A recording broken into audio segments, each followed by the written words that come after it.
Blunt Honesty Podcast, Hooligan Gang, bang, bang. Man, we live at y'all with another one, man. We got a special guest with us today, man. We got Stunta Boy. What it do? What's good? What's good? Yeah. What y'all on, man? Appreciate you for popping through, bro. You know what I'm saying? It's been a minute.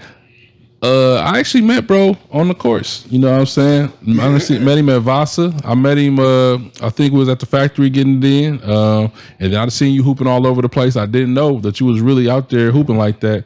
I just seen him, you know, he was whooping, you know what I'm saying, at Vasa, talking crazy to niggas. You know what I'm saying? He real loud and obnoxious. I'm like, man, who the is this? I'm not supposed to cuss in the first 15 minutes, but I'm like, who is this guy? You know what I mean? He out there busting. And I'm like, okay.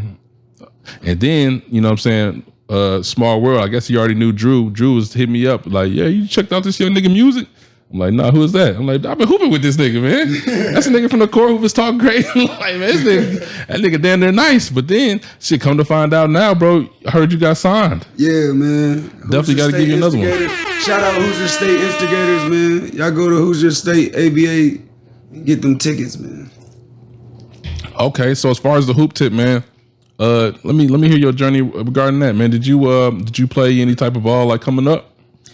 Yeah, man. So I was 6 years old. I seen LeBron.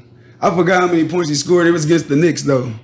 This is a huge moment. But I watched that live and I went outside, bro. Right into the man. I went outside. My brother used to play basketball, so he already had a basketball and stuff. I picked up the ball and just got to dribbling it between my legs and stuff. And I've been hooping ever since. I played in some youth leagues and stuff like that. I made varsity my junior and senior year, but I got kicked off of varsity my junior year for smoking. I went to the Indy Met, by the way. Okay. I went to Pike also, Ben Davis. It was a bunch of politics that year too. I ain't gonna lie. Summer, my 8th grade year, I went crazy during the summer league, but they had stuff going on, trying to put me online, so I went to Ben Davis. Then I ended up at Indy Met, like I said, smoking. And then my senior year, I caught my case before the season started. So other than that, I really just been hooping in gyms. And like I said, leagues and stuff. I played AAU my senior year. Indiana Rise took them to the championship. We got blown out by, what is that, EG13, something like that. We got blown out, but I gave him 50 though. So damn, you real life gave him 50. Gave him 50. 50 ball. Dropped and gave him 50. 50 ball. 50 ball. Yeah, man. Real life gave him 50.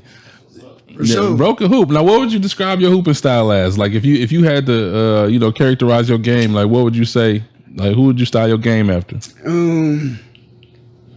One of my mans told me I play like Tyreek Evans, but I don't really see that. Niggas don't know Tyreek really is a dog. Dog.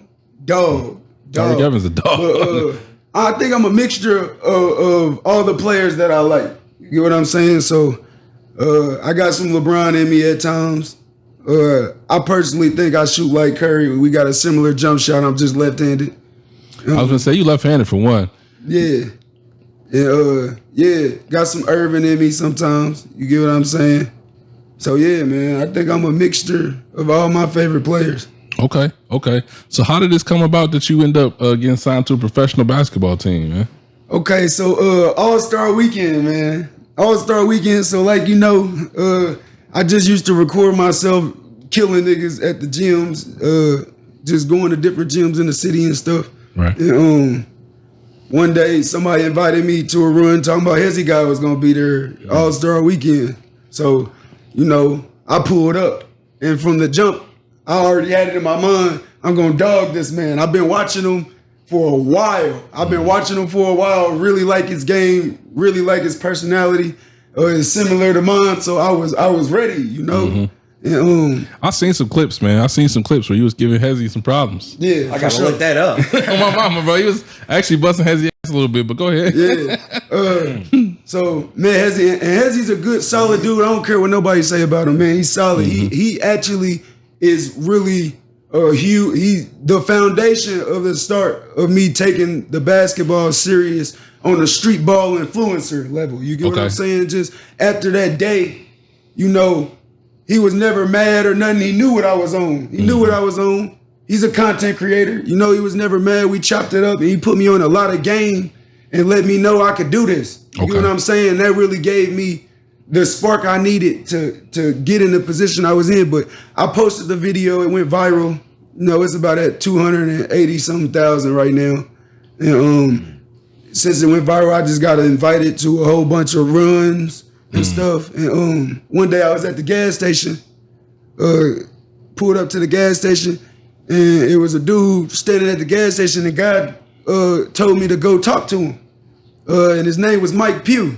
Okay, I know Big Mike. Yeah, you know what I'm saying? Yeah. He who put us at the Mike factory Pugh, for a man, minute. you feel me? ABA champion, you know. Yeah, Mike a dog itself. That's also my manager. That's also my I manager. wanted you to bring Mike for real. Yeah, man. That man, he been busy. His nephew's in town and stuff. So he been busy, and he's training kids now. Yeah, forever. Met him or whatever, you know, walked up on him, told him God told me to talk to him. I thought it was about music off gate. So, you know, we started talking about that. That's how we built our relationship, the music, letting him hear my music and stuff. He's like, bro, you got it, bro. You gonna make it, you know? And then took from that to us hooping at the gym. He like, bro, you need to try out. Yeah. You need to try out. You get what I'm saying? So got me a tryout with the Hoosier State Instigators. And, you know, they gave me a chance. Shout out Corey and Rob, you know, for giving me a chance, man. No, that's 100. So let me ask you, with the Hoosier State Instigators, like, how does that work? Now, I seen Mike obviously on the team, and you know what I'm saying, I followed his career on shit he was doing with them, but I didn't really ask him or go too in depth. But now that I got you here, you know what I'm saying, let me know, how does that work? Like, how was the schedule play out? Like, who do y'all play exactly? Where do y'all play type shit? Okay, so I'm a rookie. Okay. So you get what I'm saying? This is my first year in the ABA. I don't know how the schedule's gonna play out. I know we gonna be in Chicago a lot. Okay. You get what I'm saying? I know this season they switched the whole brackets up and stuff. So unfortunately, we're not gonna be able to kick the Lions' ass. You get what I'm saying? But we might set up an exhibition or something like that. But yeah, man, it's gonna be a dope season. You get what I'm saying? We got a lot of new things we want to bring to the game. So yeah, man. Okay, that's what's up. So definitely congratulations on the hoop tip, man. And I'll look to see you next time I'm at the gym. I'm gonna make sure to bust your ass. I'm gonna go extra hard on. Hey, be looking on my Instagram for a clip of me hitting them with my signature. Nah, we was hooping one time at the factory. I'm just out there, old nigga, you know what I'm saying, doing me. You know what I mean? I don't be trying to do much. This nigga come down, he be talking crazy, hit me with the wham, wham, wham, wham. And then he stepped back and hit. I'm like, man, what the like, bro? I have my camera out there. I'm like, bro, you wasn't supposed to hit that shot, man. But that's what's up, bro. So let's talk about the music. You know what I mean? Sure. Because I know for a minute, man, a lot of people in the city with Stunta Boy. I know Stunta Boy from the music. So how did you get started on that path? So my brother, shout out Richie Rich. You get what I'm saying? I got a very extensive memory, so I got critical answers. I want to say 5. I came downstairs. My brother was washing dishes, and he was washing dishes, and he was singing. And he was singing this song. I ain't gonna sing it, but it's I walk 1,000 miles in my shoes. I walk 1,000 miles to get to you. But he was singing it. And he was singing it over and over. And it was beautiful to me. You get what I'm saying? And that's really what sparked my love. Because you f***ed it up. For music. Nah, I just can't sing right now because I actually went to the gym today, and you know how I be at the gym, and they be cheating, and I ain't going. So I've been yelling and shit, but I would have hit that note for y'all because I can blow. But yeah, bro, that's what gave me my love for music, and then You know, but at that time I wanted to go to the league, so I was still focused on basketball more. Okay. But I used to write little raps because I wanted my brother to be proud of me. I used to write little raps, and I think I was cold. I ain't gonna lie to you, but he didn't show me no attention Yeah. for real. And then fast forward, I caught my case February 13th, 2017 at 9:03 in the morning, and I went to jail. And when I was in jail, it's this dude.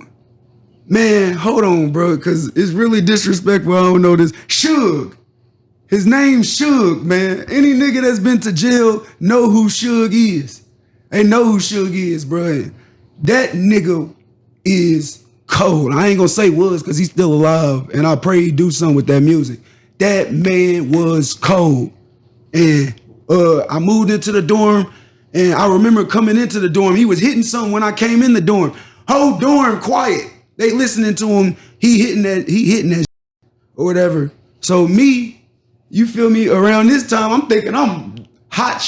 I've been rapping my to my brother. Mm-hmm. You get what I'm saying? So I'm like, I just got in the dorm. I ain't really learned the jail rules yet. You get what I'm saying? The peep. You feel me? The atmosphere of the dorm, all of that. I seen niggas rapping.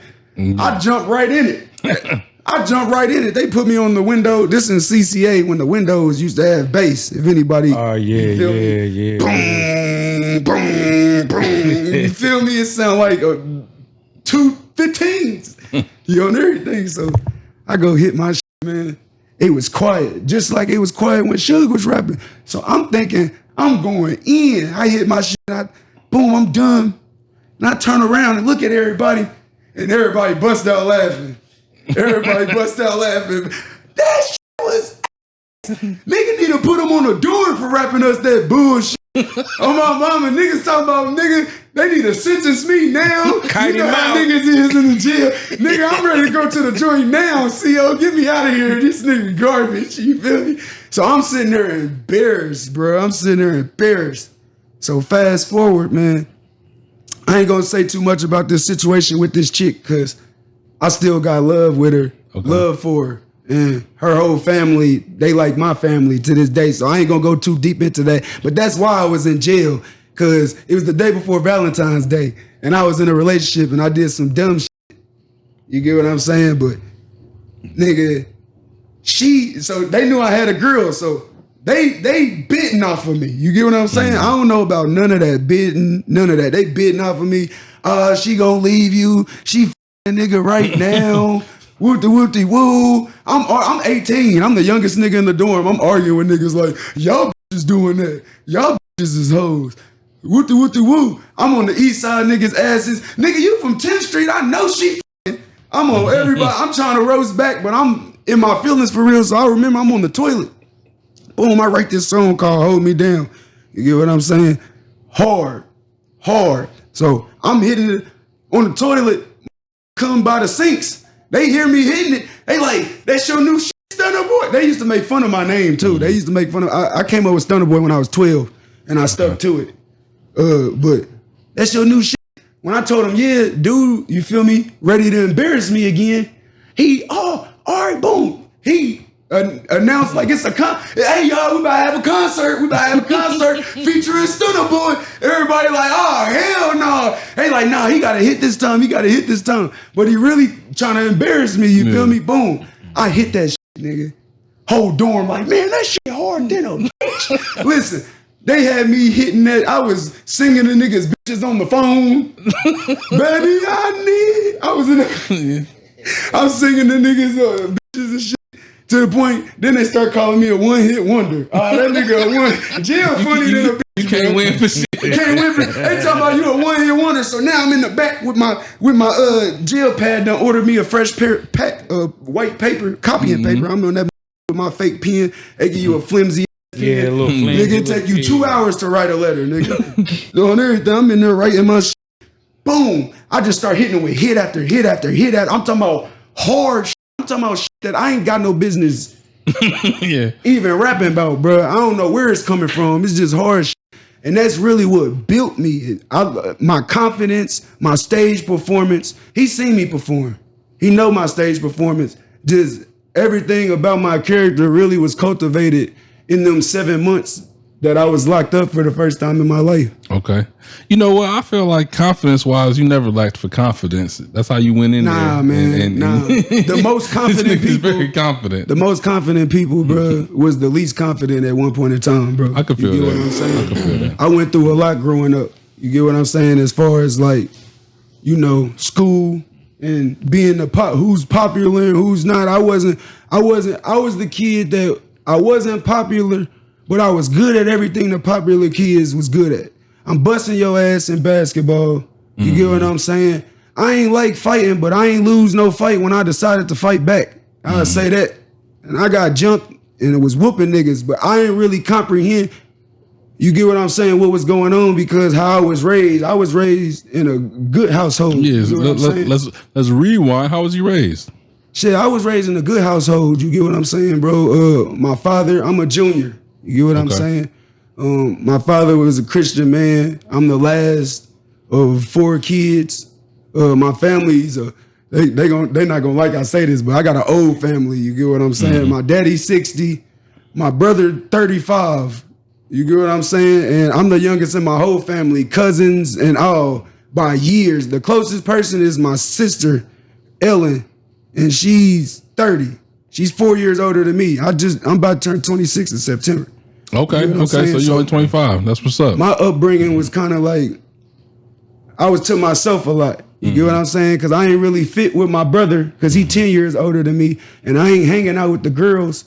Right. So I was really to myself or trying to mimic my brother and get in his shit. You get what I'm saying? But I had a good upbringing. I had a real good upbringing. So when my family hit a rough patch around when I was 15, that's when I hop off the porch. Okay. You get what I'm saying? And I ain't even hop off the porch like everybody else usually do. You get what I'm saying? Trying to be cool. I was trying to fuck all my sister's shoulder friends. Trying to be cool or whatever. Like, I was raised in a Christian household, and like I said, I've been loving God my whole life. I've been speaking in tongues since I was 6. So I used to take that serious. You get what I'm saying? I used to come home crying from church, talking about, Daddy, I did eat the peanut butter and jelly when you told me not to. I don't want to go to hell. You get what I'm saying? I was heavily in that. You get what I'm saying? But when we hit a rough patch, really what happened was my pops had to leave me with my mama, and he was gone for 6 months. Okay. That's why I stress to the kids and stress just to us as a black community, the black man needs to be in the household, man. The black man just being there is a huge, huge difference. Because when my pops left, I did what the hell I wanted to do. Yeah. I did what the hell I wanted to do. You get what I'm saying? And at first I stuck to my pops' values and stuff, but I used to steer away from the hood kids in the neighborhood for real, for real. Really, who got me in the streets was a white boy. What? And I'm talking about a real deal white boy. You get what I'm saying? I ain't gonna say his name, but yeah, man, I met him, and it's crazy because his daddy was my favorite teacher in middle school. Okay. Me and his daddy was like this till I knocked on his daddy's front door. His daddy opened the door and seen a black kid standing there. He went, hell, his daddy completely switched up on me. I'm talking about he was mean to me at school. You hanging around with my son. He thought I was the bad influence, but he was. You know what I'm saying? One day we chilling. He like, hey, let's go rob a house. I'm sitting here like, what, man? You crazy. He go pull out a duffel bag. I'm not making none of this stuff. I'm 15 years old. He go pull out a duffel bag. That bitch had 2 sets of clothes, gloves, ski mask, crowbar, all this shit. Swear to God. So I go back and forth with him. I'm not doing it. Then one day I'm convinced to do it. And we go to the house. This man try the door, try the back door, try the window, and gonna say, oh, we can't get in. Now I'm a person, when I go to do something, I do that shit. Right. So when he said that, I'm like, hell no, man. It's a way we could figure out how to get in this house, bro. Next thing you know, we on the roof. We on the roof. It's a sunroof. I know it's a sunroof now. I'm thinking it's a window on the roof. Boom. We trying to figure out how to get it. I'm like, get that crowbar out. Get the crowbar out. I done cracked the roof. Climbed in, jumped through it was a 2-story house. It was a drop. And they was moving. So literally, right in line was a box TV. When we look down, I'm like, go ahead, jump down. He like, I ain't jumping down there. I'm like, I ain't jumping down there. We argued for like 2 weeks. about who was gonna jump down there.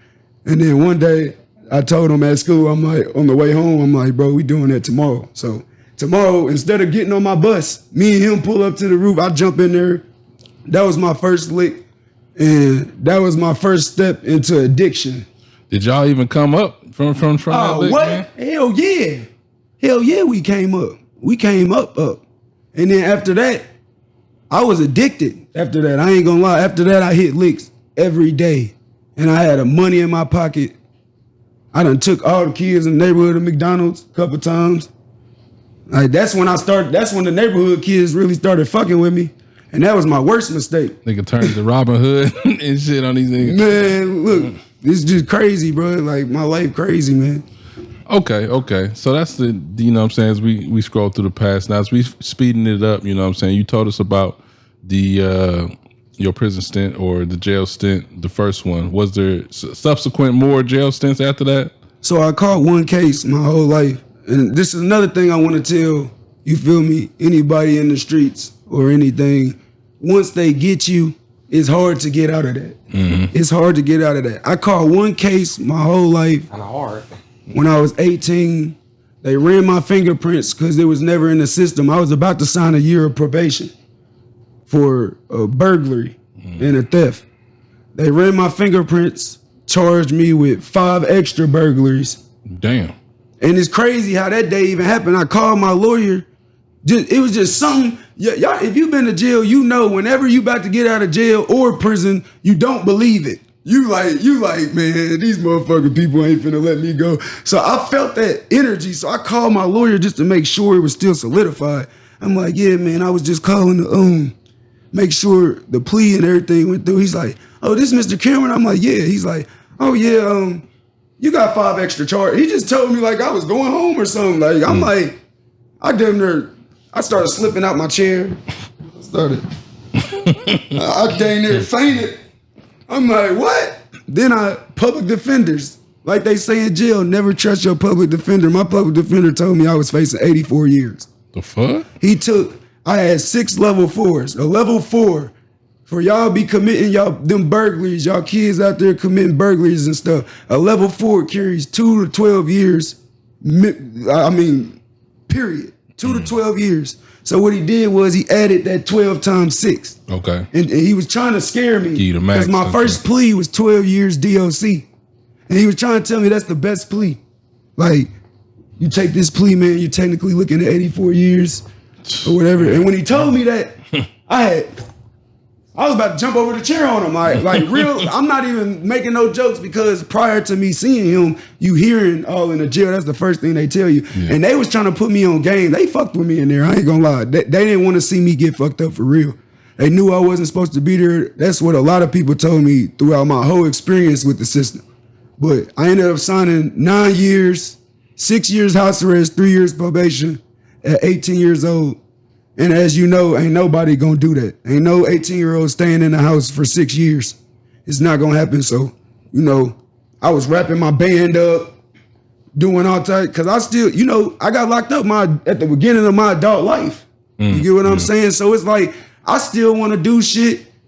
My niggas going to house parties, all type of shit, fake IDs, strip clubs. I wanna do this shit at this time and point of day. And I still got money. You get what I'm saying? I got a little money. So, I wrapped my band up, ended up violating, not even for that, dirty drops. Violated. I beat my first violation by myself. My lawyer ain't say shit for me. I beat my first violation. Then my second violation, they sent me to the joint, December 13th, 2018. So I got a question for you. So is there a time where you got into a little action, got a little active, and then once it was said and done, did that make you turn around and be like, yeah, I gotta find something serious to do, because this ain't it? If I'm, you know what I'm saying?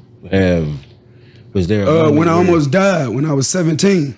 I almost died when I was 17, hitting the lick in the apartments across the street from my dad's house, which is tremendously disrespectful. I ain't used to do stuff like that.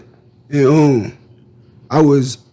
so how I used to do stuff, I ain't kick doors. Cause first of all, when I kick a door, it comes off the hinges. So I ain't used to kick no doors. So I used to just walk in the neighborhood and look at people's windows. And you know the little things on top of the window? Yep. When they to the left, that mean they unlocked. So I see the window unlocked, I go knock on the door. This dangerous, stupid shit, man. Stupid shit, because what I found out was this dude who I knocked on the door was a street nigga. So the little, thing I was thinking I created myself, he been doing that. He did that before in his life. So you know how it goes. Somebody knock on your door, you ain't expecting nobody. Street nigga going to grab his pistol off gate. He's going to grab his pistol. So what happened was, boom. This time I'm in apartments, and how the windows was, you couldn't really tell. So what my dumb ass was doing was going to people's back patios and trying their back patio. And this patio slid. So what I've done, and I think God showed me this for real, because I have a vivid memory, and it's not through my eyes. What I think happened was he was sitting in the living room, because it was a male, and I don't know this. I didn't see the person. But God gave me a vision when I was in prison. It was a male. He was sitting in the living room, and I slid his slide door open. And he like, what the fuck?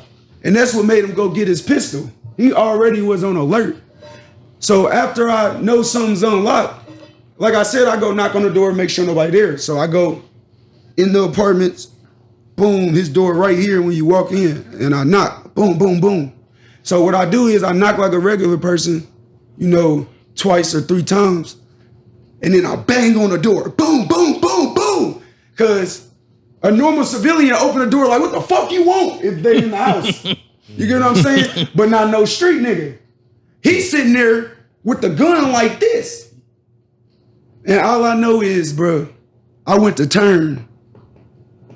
Boom! I couldn't see, ears ringing.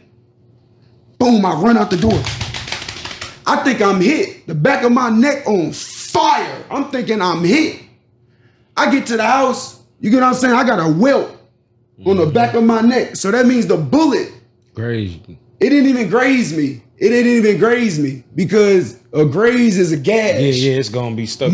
It was the heat from the air sizzled the back of my neck. That's why I had a welt on the back of my neck.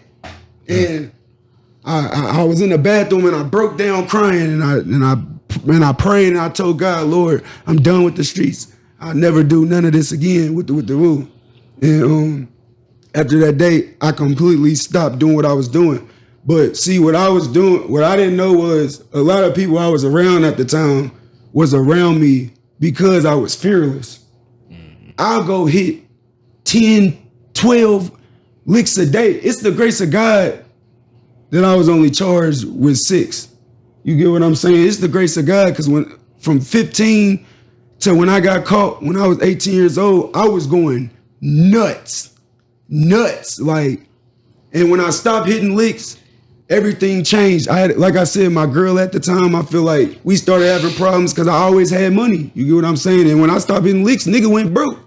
I ended up getting me a job at Popeyes. Nigga, my supervisor was hating on me because she was mad I was learning everything so fast. She was trying to slow me down. And, that shit didn't last long. And before you know it, February 13th, she leave. But no, this is before, because prior to me getting locked up, that whole weekend, God, it's warning that comes before destruction. So my first warning, I pulled up to my sister Ellen's house at 12 p.m. with my friend, who lied to me and told me the car he pulled up in, he bought, but it was a hot boy. And because I had stopped with the streets, I stopped riding in hot boys, I stopped doing everything involved with the street. I want nothing, and he knew that. So he pulled up on me like, yeah, man, this is my new car to get me in it. You get what I'm saying? So I'm in the car, I'm stressing, I'm telling him, like, man, my girl just left. It's 2 days before Valentine's Day. What you leaving for? Then she acting weird, you feel me? I'm thinking she fucking with another nigga because I ain't got no bread. So I'm stressing this to him, and he used that as a time to get me back into that situation. He like, shit, bro. And he kind of gassed me up. You feel me? Shit, bro. You already know you him, bro. I ain't even trying to hear that, bro. You the one playing out here, bro. You could have a couple bands in a couple hours, bro. You know how you is, you feel me? So he gassing me up and shit. At first I said no, you feel me? But throughout the day, that night, I'm like, yeah. So that whole weekend ain't shit work. Ain't nothing I tried to do work. And them was my other warnings. Everything, either a motherfucker was home, I went in one motherfucker crib, nigga, she was upstairs, I run. God saved me in this moment too. Cause I found out later on, she called her boyfriend who was at the store 5 minutes up the street. And he pulled up with that heat ready to smoke some shit. But look, check dig how this is. I leave the crib, I'm walking up the street. I'm telling you, it's my spirit, I'm walking up the street. I see the car all the way down the street, but I gotta walk in that direction. I think in myself, by the attire I had on some sweats, I had on like a black fitness shirt and some running shoes. I start jogging. Yeah. Start jogging. Cause some tell me that car is that nigga. Some tell me that car has something to do with this crib I just ran in. So I'm jogging. Now, mind you, the people, like I said, they used to, cause I was fearless. Niggas will pull up in the car, drop me off. I go hit licks, put everything in front of the doors. I'm talking about several cribs. Put everything in front of the drawers and then call them. And they just pull up, put the shit in the car. But I'm splitting the money with them, you feel me? So yeah. They winning. They winning for real, bro. I ain't thinking like that. I'm just like, let's get some money. I really don't care about money. To this day, I don't, bro. I don't. Anything you see me with is a blessing. I promise you, bro. But, boom. This nigga start. I see this nigga coming up. Cause I'm jogging. I see him pulling up. So I don't want him to pull up next to me. You get what I'm saying? He pull up next to me. This nigga like, oh, this nigga. So I'm jogging. I start doing some shit like this. Cause I got headphones in. So I start doing some shit like this, but I'm really trying to tell this nigga keep going. I'm trying to tell him keep going, you feel me? His dumb ass pull up. But how it happened was, dude was pulling in, but he had it in his mind. He was thinking because he pulled in slow into the apartments. He pulled in like I'm running. He's pulling in, and I can't see through the tents, but I know he in that motherfucker looking at me like this. When he pulled, as his car is all the way in, this nigga pull up on me still. I get in the car like, dumbass nigga, go. Now my nigga, one thing I say about my nigga, that nigga should have drove in NASCAR. I ain't gonna lie. He should have drove in NASCAR. That man that got us out of some shit. I don't know how. He done made cars go faster than I felt like they should have. Like that nigga, he get gone on dude bust a U-turn. I'm like, he busted a U-turn because he ain't even tripping. I'm talking about, I don't even know. Bro, this the only nigga that could turn left going 80 miles on everything and it's smooth. Like, he gone, he get us out of there. Baby driver. Nah, for real. Boom. So that happened. And then come day before Valentine's Day, I want to say it was a Monday. Boom, we in these cribs or whatever. I'm in this crib. Same demonstration, he dropped me off. Boom, I get in the crib. Boom. I done broke into a jeweler's house. It's nothing but jewelry, diamonds. Now, I'm thinking to this day, I don't know why I didn't just take the diamonds and start stuffing my pockets with them. It's because I was meant to get caught. I wasn't thinking clearly. The devil was leading me to destruction. Because my thought process was, I'm taking because they was in the cases, you know how they be at the jewelry store with the mannequin neck? They in them, but they suede black. I'm taking these motherfuckers and stacking them on top of each other. And then I take all of that downstairs and stack it in front of the door like I usually do. Boom. So I'm doing all this. They got like this 80-inch flatty. I done took that too. So I'm carrying the flatty down to the thing and the alarm come off. They done had and I didn't know about none of this, but it was a silent alarm, which notifies the police. Mm-hmm. Boom. I leave. Immediately I leave, run to the car, boom, let's go. And I could have got away. But this nigga tells me, what was in there? I'm like, bro, nigga, I'm shitty, bro. It was some diamond necklaces, nigga, all type of shit, 80-inch TV. Promise you, bro. Bro, like, bro, you know you got about 10, 15 minutes before the police come. And I don't know why, but my dumb ass like, yeah, you right. I get out the car, run back to the crib. I don't grab the necklaces. I don't think to grab the neck. My dumb ass grabs the TV, which is why I got caught. I grabbed the TV. I'm carrying the TV out the back of the crib. I look to my right. Many TVs you could have bought with them necklaces. Man, listen, bro. It was the devil. I'm telling you, it was the devil. Cause I'm a very smart individual. The devil is one thing. What about your compadre nigga who sent you off with the crash out? That's the devil. That's what I'm trying to tell you, bro. Nobody was thinking clearly. We was just going off. Had he cut out already? Huh? Nah. I'm carrying the TV. I look to my right. It's a woman on her back patio with her phone. I sit the TV down, take off. As I'm running, I'm like, damn, my fingerprints. I turn back around, run back to the TV, wipe the TV down. I guess not good enough, because that's how they caught me. My fingerprints was on the TV. So you didn't even take the TV after you brought it outside? Once I seen the woman calling the police, I set the TV down. Because first of all, I'm not going to have enough time to put an 80-inch TV in the car and a woman calling the police. I don't know how long she done seen me, nothing. I sit it down. I'm gone. It's over with. I get in the car with bro. We start driving through the neighborhood. It's hella motherfuckers in handcuffs on the curb. And they all black. It's hella motherfuckers. When we first pulled in, it was a dude running. I see him on the curb. And we driving past the police. I'm like, boom, we might make it. Boom, we turn on another road. It's no police officers. I'm like, oh, we out of here. Boom. All of a sudden, there's a police officer pulling behind. I tell bro, pull in the driveway. He pull into the driveway. I kid you not. I have no clue how, but he pulled into the driveway. When I told him pull into the driveway, the police officer was gaining up on us. When he pulled into the driveway and I went to open the door, the police was right there. The dude was right there with the gun up on me. And he was like, don't run. And I was about to run. And then something told me not to run, so I ain't running. Copy. So let's fast forward. Let's get to the music. You know what I mean? For sure. So when after you got out, what'd you do with the music? I started going crazy. So I ain't had no studio. I ain't have nothing. But I had my iPhone. And I had headphones. And I had GarageBand. Okay. And I used to download music on YouTube and go crazy. And the way I was advertising my music, because I was paying for ads, but the way I advertised my music, I was able to reach hundreds and thousands of people off of a $10 ad.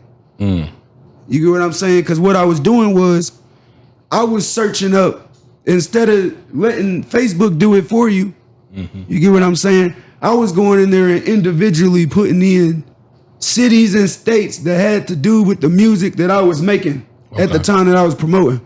So if I'm promoting, let's say this song is a hype, club banger song. I'm looking up the biggest cities that play this type of music and I'm putting it in there. Then I'm going as deep as to go into neighborhoods. You get what I'm saying? So I'm putting addresses in, my actual address and stuff, and going into neighborhoods. So, and it was getting my reach. By the end of me, because I was going, I'm talking about 400-500 locations. Like I was spending like an hour doing this stuff. Okay. So by the time I'm done, because if you ever did an ad on Facebook, it tells you your reach. Yeah. My shit's like in the 250K range, and I'm spending $5.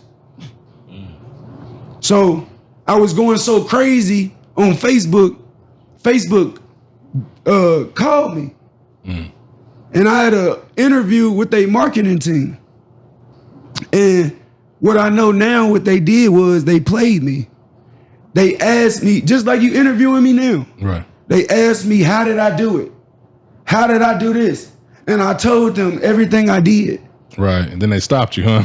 Nah, they stopped. They changed their whole ad policy. Okay. They changed their whole ad policy now. Their whole layout now.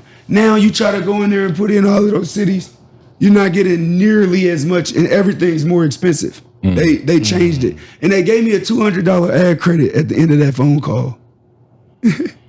So it's like I sold my bread and butter for $200. Damn. But I started doing that, and then prior to me getting locked up, I met a group of foreign individuals from Africa. Okay. And how I met them is a story in itself.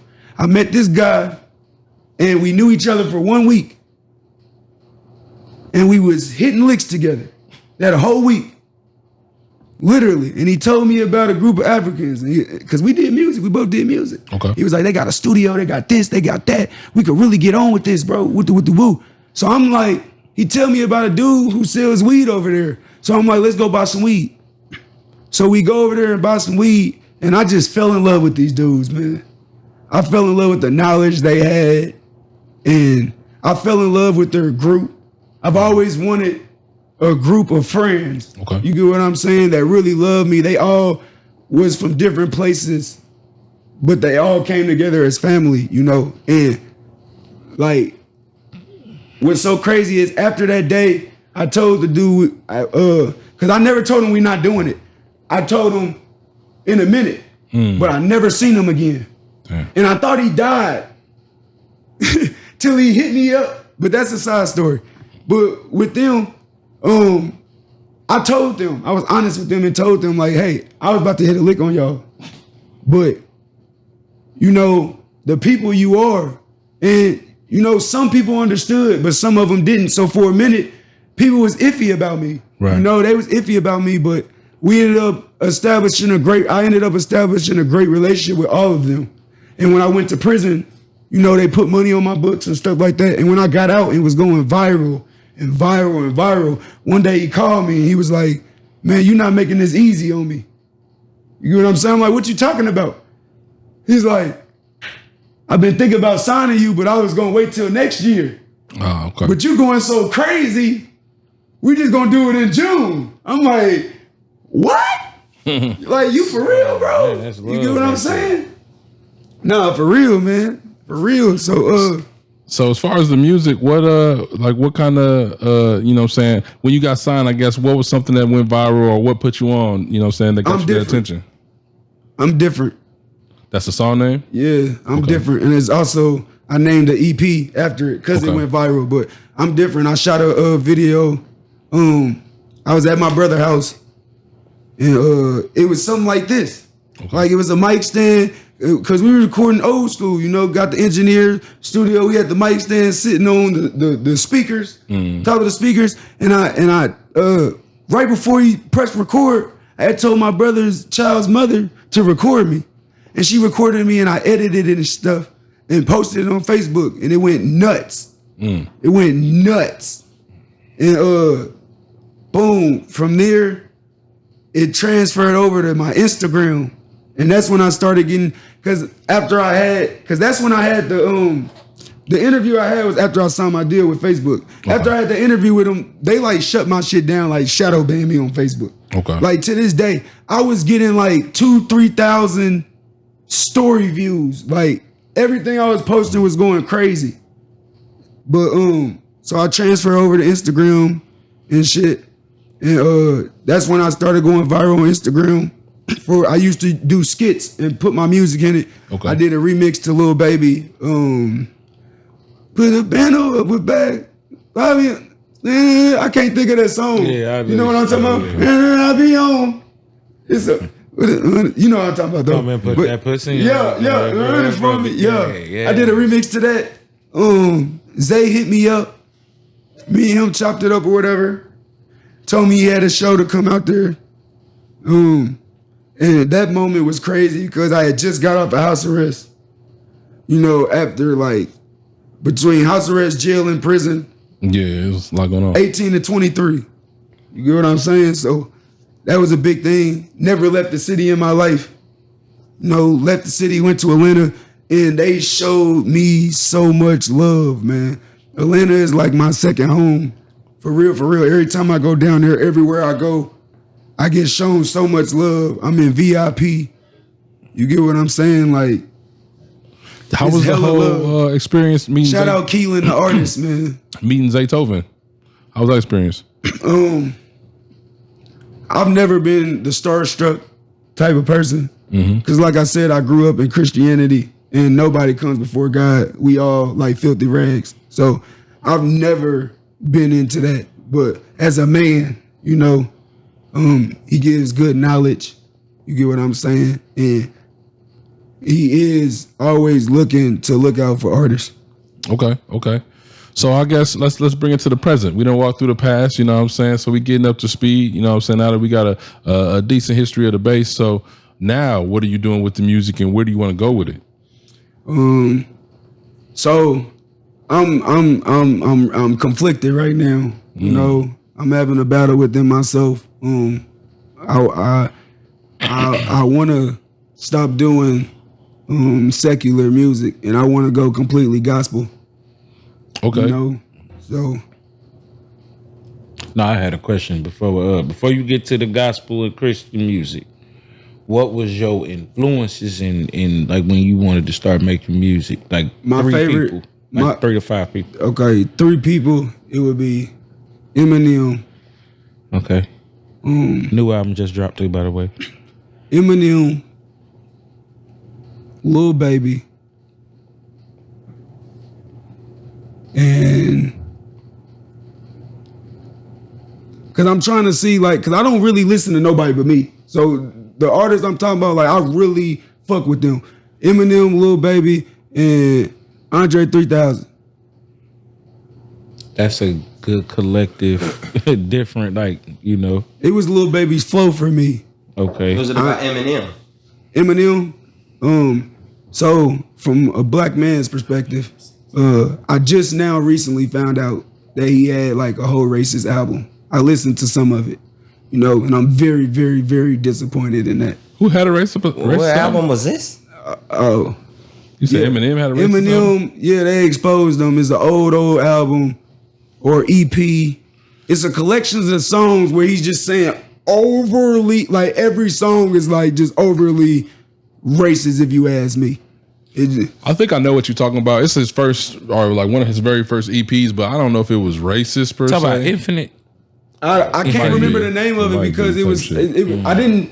I just heard it on the video they exposed them with. Okay. You know, I never went to listen to it because like I said, I was disgusted. But I think Eminem, his story matches mine a lot. I think that's where I connected with Eminem because he's someone who. Now, when I say his story, I'm not talking about his upbringing as far as his parents and stuff like that. Okay. But I'm talking about him dealing with the world, his upbringing with the world, with people outside his family. I was kind of treated like that. You get what I'm saying? I always had the skills, but people hated on me. And it was a light. It was because of the light that I had on me, you know? And like I said, seeing 8 Mile, when I first seen that, and like just since they had the Xbox original, I had Eminem's music downloaded on the Xbox original. Like Mockingbird, When I'm Gone, that's my favorite artist. I ain't gonna lie to you. I think he's the greatest rapper of all time. Outside of that, Damn, we can have a whole debate on that, but I ain't mad at that. I I'm wanna saying get that though. Yeah, very upset at you that. know, I ain't mad when at you that. take away all the because when it comes to hip hop nowadays, it's so many different sections of hip hop. You get what I'm saying? Back then, it was about your bars. Right. If you was a rapper, Drake done made it where, you know, like with the Lil Yachty, it get cold like Minnesota. That would be trash back in the day, but now it's a whole new thing of vibe music. Right, it's you get gotta that? be a melodic tone. Yeah, you get what I'm saying? that, But if you judging hip hop versus is based off his foundation, you know, Eminem, Flawless Victory. You being 25, 26 though, that just bumped up like 10,000 cool points. I never heard nobody under 30 say Eminem. Like never I said, my heard whole nobody. family, bro. I got Never a whole heard soul, nobody bro. say that. That's crazy. I ain't ain't gonna lie. never clicked with people my age. Everybody around me, friends or not. So okay with the type of music though. So like, I know you say you listen to You just named like 3 different types of rap. Like, Yeah. so I listen to everything, bro. I really like everything. My dad used to listen to opera, like blues, Christian music, of course. And like, I'm a very versatile artist. I got Afro music. I have every form of music you could think of except rock and roll. That one new dude, what's his name? JP or I'm JP. You know what I'm talking about? I do. Yeah, he's an opera singer for real. Like he went to school for opera singing and he played in college basketball. That's a weird combination. that's funny. That's funny you say that. So which one, if you had to choose, music or basketball? Basketball's my first love. Okay. So my basketball right now has been taking up a lot of my music. Okay. I'm a person who I don't really drop singles like that. Like since I got out my deal, or not got out my deal since it's expired, I've been dropping EPs and I dropped 1 album. So I got like 27 singles. I got like 4 or 5 EPs with 10 songs in them each in an album. So you ready? Basically, So I have a bunch of music on top of like 2,000 songs in the vault because I've been engineering myself for so long.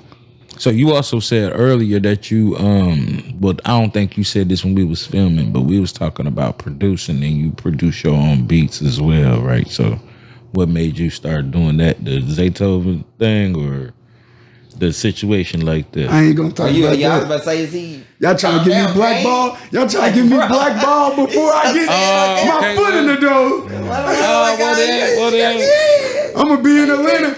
I'm gonna be in Atlanta. They gonna pull down on me. Like, what you say about Zaytoven, fool? that wasn't even a. We gonna cut that out, man. Make sure y'all cut that out. Edit that. Make sure y'all edit that. We getting towards the end. We got But about 9 minutes. I But can't explain though that I was. You can put this in there to answer his question. I was dealing with a producer, a big name producer. I thought through not knowing the logistics and the legal, side of things that I was gifted a beat for my own personal use, and then 2 years later, because I am an artist that likes to keep shit in the vault. 2 years later, this beat is a part of a contest, and it pissed me off. Gotcha. And in the moment of me and my pride, I'm like, hell, I can do this. The hell? And that's what. But prior to that, when I had signed my deal, I was taught how to engineer and produce. By it's 3 people involved, and I want to give them their props. okay. Cameroon Boy or Detox, my man Eto and my man Zach. Okay. Shout out Zach. And he's actually an artist now. Y'all look him up. His name on Instagram is o.gcast. Okay. But they taught me how to produce and engineer and gave me a space to cultivate my talents and take them to the level I'm at today. Salute to that. So, now we here 2024, what's the next step for Stunta Boy, music and basketball wise? Like, what's next on the board for you? So, I ain't gonna go too much into my marketing plans, but just know basketball and music go hand in hand. They say basketball players are jealous of rappers and rappers are jealous of basketball players. They go hand in hand, and it's been like that since as long as I can remember. Even back in the days of Jordan, the biggest rappers would take a picture with the biggest hoopers. It's always been a connection. So just know I'm not gonna stop doing either. That makes sense though, because like you watch all the little playoffs and commercials, NBA commercials. What's the background music? Yeah. And then Allen Iverson, like his whole image was basically a rapper, like as a ball player. Like, Yeah. I want to be the first person to be respected, truly respected in multiple fields. I don't want to just do basketball and be an artist. I'm very interested in videography. I'm very interested in directing. I'm very interested in writing. So, yeah. I got one last question before we shut it down, man. You being in basketball and music, who is your favorite basketball LeBron. rapper? LeBron. Basketball rapper? Yeah, basketball Lillard. rapper. Is it Dame Dollar? Is it Shaq? Is it AI? Is it never rapped. Kobe? AI just looked like Yeah, man. He did rap. Song. The Reebok commercial, bro. Come on, man. With Jadakiss, man. Learn your song. Come on, man. I mean, that don't really count. Shit was probably trash. Shaq had albums, He went double free throw. Man, you know Kobe rap too, right? We're not even gonna talk about Kobe. Kobe rap too. And Kobe was is nice too. Kobe is black on the court and white the rest of his life. Y'all could cut that off too. I don't want to get. I don't want to get. My favorite basketball. Hey, listen. You know what's crazy? hurt, bro. As soon as I said that, the first thing that popped in my head was, "Come on, man, Kobe's dead." A few moments Look, later. quick message. Bro, I've been saying that. We all know Kobe Hold liked on, the white Stunta Boy. bitches, bro. Stunta Boy. Kobe liked Kobe, excuse me, my sister, so I could talk to this beautiful milk of magnesium. Come on, Kobe was one of them brothers, man. Look, listen. He got caught cheating with a white girl. You gotta be real sensitive. Whoever you get caught cheating with, however she's built and look, that's who you really man, like. He ain't do bro, that shit. They always look the opposite of who you get married to. Man, them charges drop, People got man. white wives and stuff, man. You gotta be careful too. And, I mean, yeah, we know I'm from white, Jump Street brother. he didn't rape her. I got 100% When a white girl white, says so you raped can't say her, that. she gave him some pussy and then got My put in a bad grandfather was a position. white man. Hey, So, man, you know what I'm saying? 45% of the my new grandfather was NBA is 100% mixed white. breeds, man. You got to On chill both with that, man. sides. My daddy and mama We side. can't do Fuck that. that. It's in all of us. Like, man, you gotta think. Just Not really, but Okay, you know, what I'm saying? y'all my gotta- wife is. My Y'all wife, gotta forgive No, me it's for not, that. but I'm my a wife is Pan-Africanist, okay? right. So, shout out Dr. Umar. how can you say that when we were enslaved by white people when they just fucking us? So that doesn't make sense at all. No, just Shut because up. that's like saying all black people I went can to jail. explain No, that to- they I did. can- They didn't. I can I don't explain think that they to did, this nigga. brother. What fucking talking Let about? me explain this to you, A lot brother. of people though. And we can really cut this off if y'all want to, because this is very controversial what I'm about to say. Yeah, we are. But I guess we did. Now. White people have only been around 6,000 years. We've been around millions of years. So, therefore, however much sex they done did in intertwining, the black gene, and this is a scientific fact, the black gene No is such thing, by the way. dominant. The only gene that's recessive is the brown gene. He's not lying on the You genes, can, though. you There's no can, such thing. you It's can just splice, human being. You So that can doesn't make splice sense. the brown. A drop Don't of say black that. paint No, turns What the is bucket white is an black. adjective. White is an adjective. So that doesn't make sense. Talk to you You about the one the who's saying Persians it's white and black Italians. shit. So Come on. you I say could talk to you human about being that. or race or Yeah, mankind, but like you can't I just educate justify. myself. A lot of For sure. people don't believe me. I told him about this a while ago. Yeah, and a lot of why you feel that way is because you know her.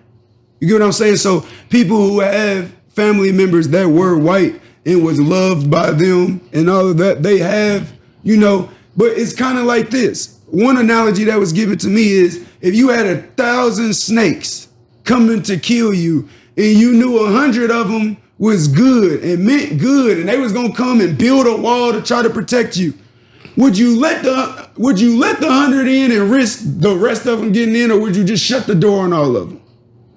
So I live my life when it comes to white people.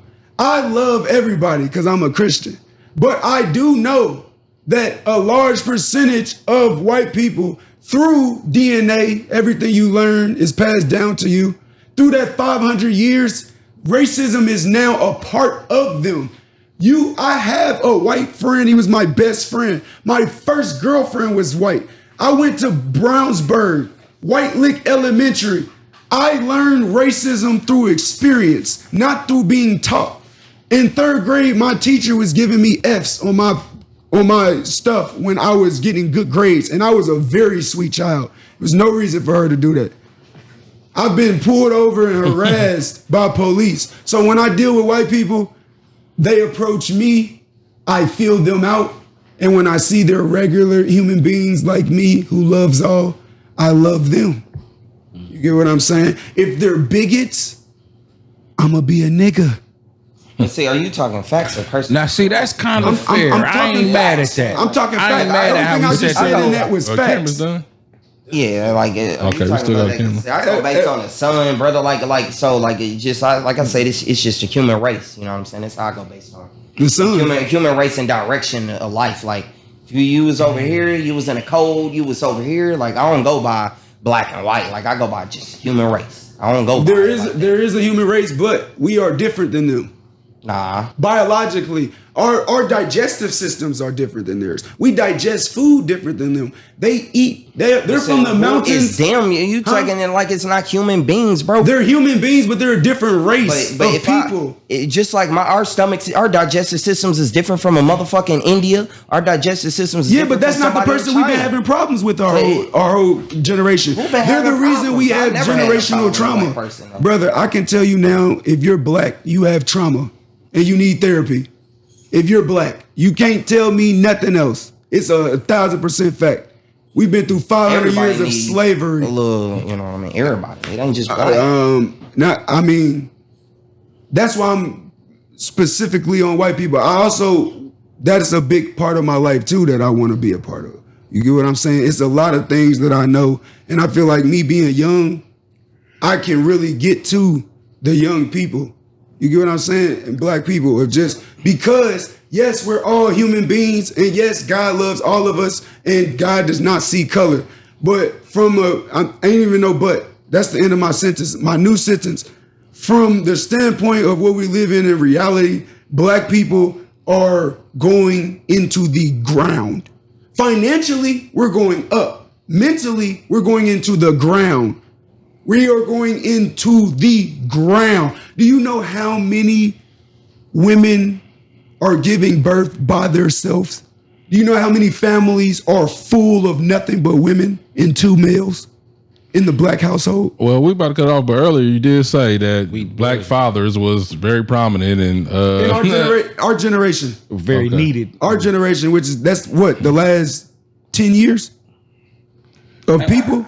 How old are you? I'd say more than 35. 10 years, man. So we 10 years older than you. Yeah, so wait. I'd say more than 10 I'm years. speaking on my generation. But I would say our generation. I mean, wait, when were you born? I just say I'm 10 years older than you. So 80. You were 80s, baby. Yeah. Okay. Late 80s.